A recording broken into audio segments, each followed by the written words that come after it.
칫솔모의 탄성으로 우리가 치아를 닦아야 됩니다. 이거를 힘으로 눌러서 닦으면 치아의 굴곡면에 다 안 들어가요.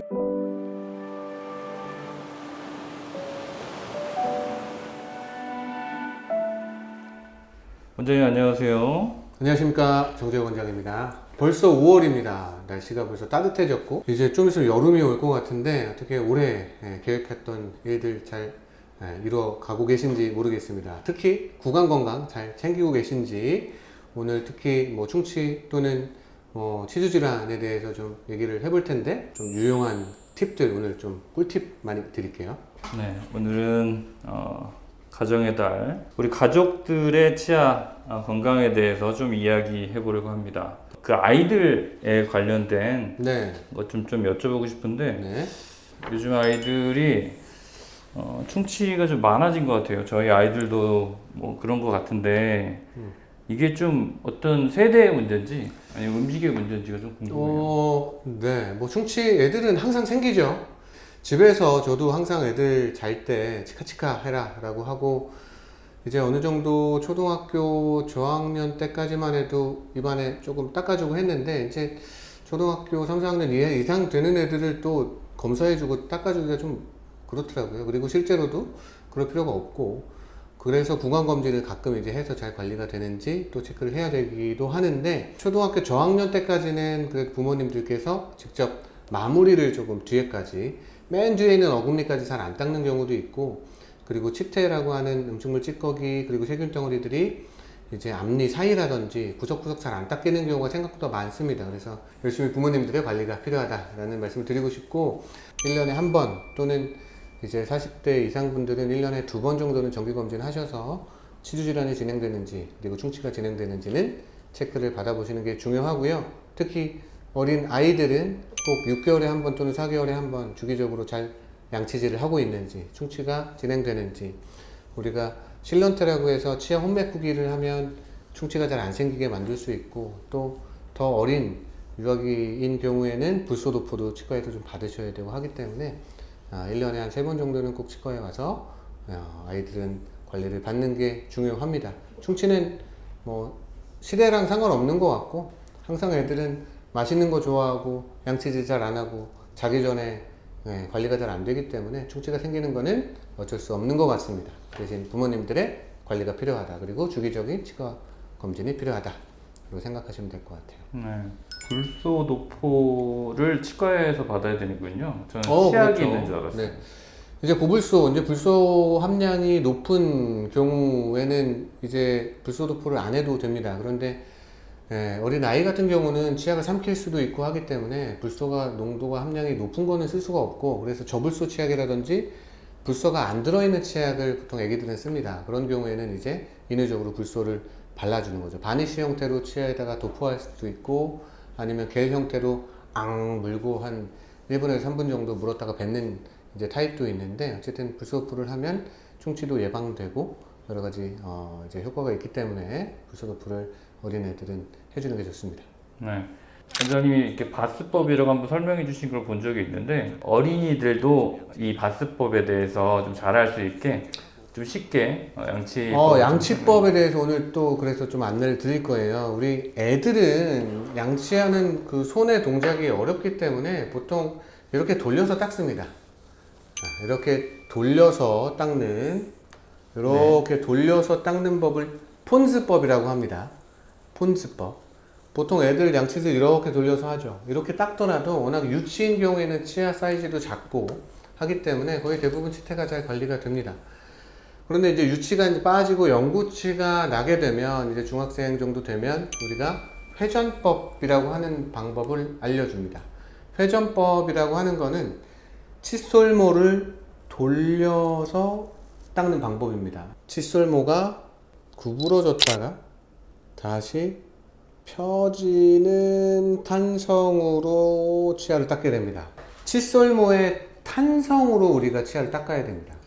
이거를 힘으로 눌러서 닦으면 치아의 굴곡면에 다 안 들어가요. 이렇게 눌러서 닦으면 튀어나온 부위만 우리가 닿게 되고 안으로 들어가 있는 부분은 칫솔모가 안 닿게 됩니다. 그런데 치아 결대로 구부렀다가 펴주는 방법으로 칫솔을 양치질을 하시게 되면 우리가 구석구석 잇몸 안쪽 그리고 치아 사이 옆면까지 칫솔모가 잘 들어가게 되고 우리가 과도한 힘으로 안 닦기 때문에 튀어나온 부분도 마모가 적게 되고 그리고 안쪽에 쑥 들어간 부분도 잘 닦이게 됩니다. 그래서 중요한 건 뭐냐면 이 칫솔모의 탄성이 중요합니다.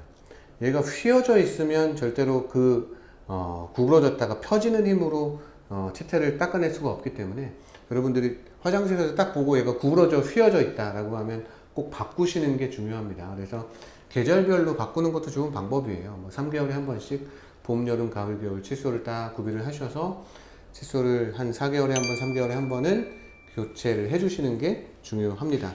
이게 바로 회전법이라고 하는 방법이고요. 이 회전법으로는 이제 중고등학생부터 성인 40대, 50대까지 이 방법으로 잘 해주시면 되는데 이제 50대 넘어가면서 어떤 일이 발생되냐면 잇몸하고 치조그레라고 하는 뼈가 내려가기 시작합니다.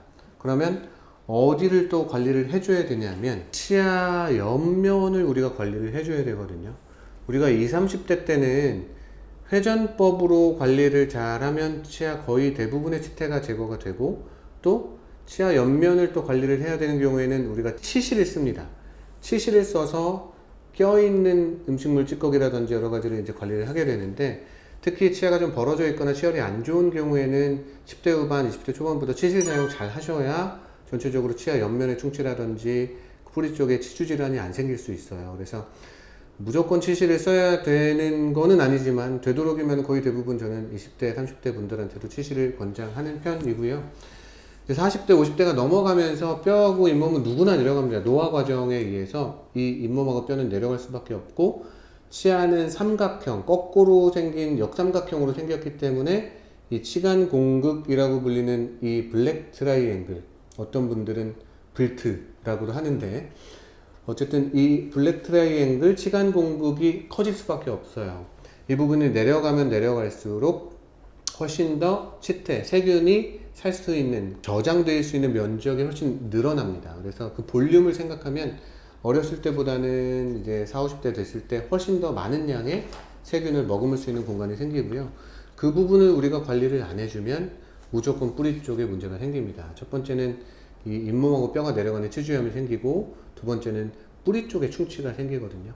그래서 꼭 이 치간 칫솔이라고 하는 거를 사용을 해야 됩니다. 이렇게 솔처럼 생긴 부분을 이제 앞니 쪽은 그냥 구부러뜨리지 않고 관리를 해주시면 되는데 어금니 쪽은 절대로 안 들어가요. 이거 볼살을 뚫고 들어갈 수도 없고 그렇기 때문에 이 부분을 이렇게 90도를 구부러뜨려서 이렇게 구부러뜨려서 이거를 제 입이라고 생각하면 여기에서 이렇게 들어가서 찾아 들어가서 쏙 들어가면 나는 분명히 양치질을 열심히 했는데 여기에 치태가 엄청 묻어 나오는 걸 여러분들 발견하실 수 있을 거예요. 그래서 내가 하루에 4번 닦는데 충치가 생겼다, 잇몸병이 생겼다라고 하시는 분들은 치간 칫솔을 안 써서 그렇습니다. 그래서 하루에 4, 5번 양치질을 해도 치아 옆면은 얘를 안 쓰면 한 번도 안 닦은 거랑 똑같아요.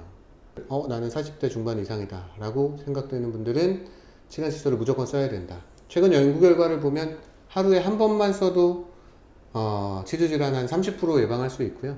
하루에 3번 이상 쓰는 분들은 치주 질환을 한 70% 정도 예방할 수 있다라는 연구 결과가 있습니다. 당연한 얘기죠. 열심히 닦으면 치태가 없어지니까 치주 질환이 예방된다는 얘기라 하루에 3번 이상이라는 얘기는 양치질 할 때, 칫솔질 할 때 항상 얘를 세트로 생각을 해야 된다라는 겁니다.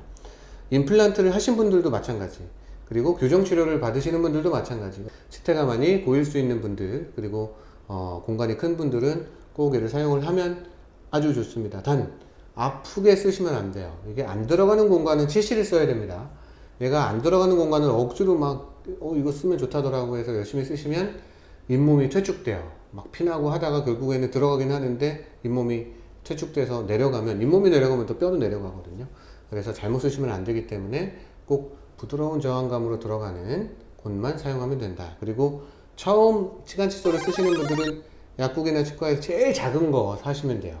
제일 작은 사이즈부터 시작해서 여기는 너무 허당이다 라고 하는 부분이 있다면 조금 더 한 치수 큰 사이즈로 조금씩 늘려가시는 게 치간칫솔에 잘 적응할 수 있는 방법입니다. 그리고 방향을 잘 구부러뜨리면 쏙쏙 들어가요. 보통 방향을 잘못하기 때문에 막 잇몸이 찔리고 상처가 나는데 방향을 잘 위치를 시켜서 들어가면 관리가 용이합니다.